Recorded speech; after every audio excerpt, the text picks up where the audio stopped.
alluded to this story a while ago in another video unrelated to this. I figured this is a good time to flesh it out for you guys. And I'm not going to name the field in this one because I don't hold the field accountable for this. This is just the players being a bunch of jerks. It happened a couple of years ago, midsummer, and it's one of those days where you're playing, you're having a great time, it's near the end of the day, everybody's tired, but you don't want to stop playing because you're having fun. You know the kind of thing, right? So the referees being nice guys look at us and say, okay, we're going to go play the closed field. And we're like, oh, thank you. The closed field is something I would call a postage stamp field, meaning I can stand at my flag station and I can see the other flag. I can see the people at the other flag station. That's like a postage stamp.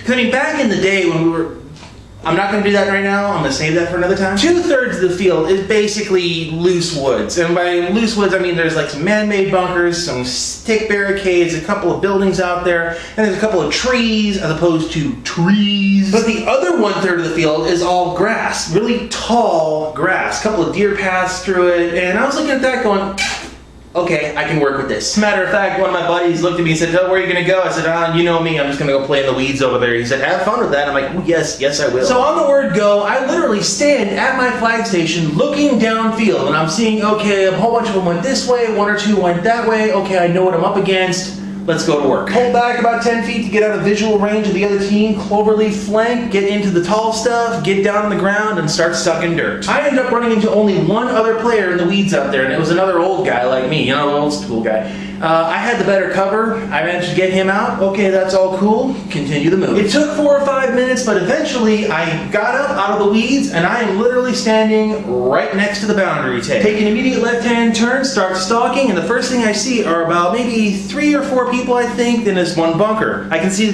one guy's back. He's wearing a red jersey, and I can see about 3 barrels pointing towards my team. Actually, before I kind of go into this, I should also mention this. You see, being an old school crawler, I do noise discipline. What that means is that if I'm crawling and I want to minimize my noise, I will start turning things off. So in this case, my hopper wasn't full, and I'm using an old school Revy because this is the gun that I was using.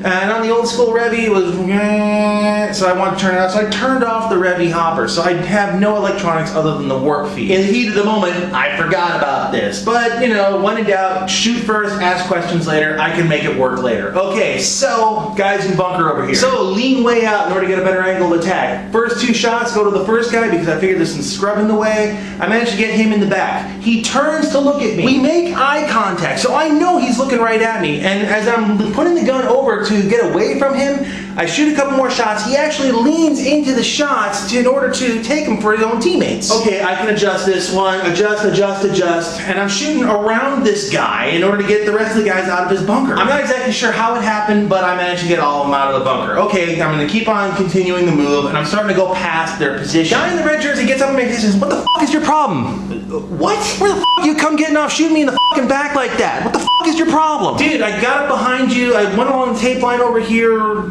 What? Dude, you're just a f***ing asshole. Shooting me in the f***ing back like that, light my ass up in the back. You're a f***ing asshole. Fine, I'm an asshole, but I'm also the who shot you out. Get off the field. And while we're making this exchange, I'm kind of looking over his shoulder because I've seen this trick before where the dead guy makes a hell of a lot of noise, and one of his teammates looked around, what's he making? Ended up, I got lucky, none of his teammates heard this guy throwing a little hissy fit over here. So I continue the move. Now, the thing is, like I said, I didn't turn my hopper back on, so that ended up biting me in the butt. Ended up getting into a position, fired a couple of blanks, dry rounds. I'm like, oh, yeah, okay, come on, hurry up.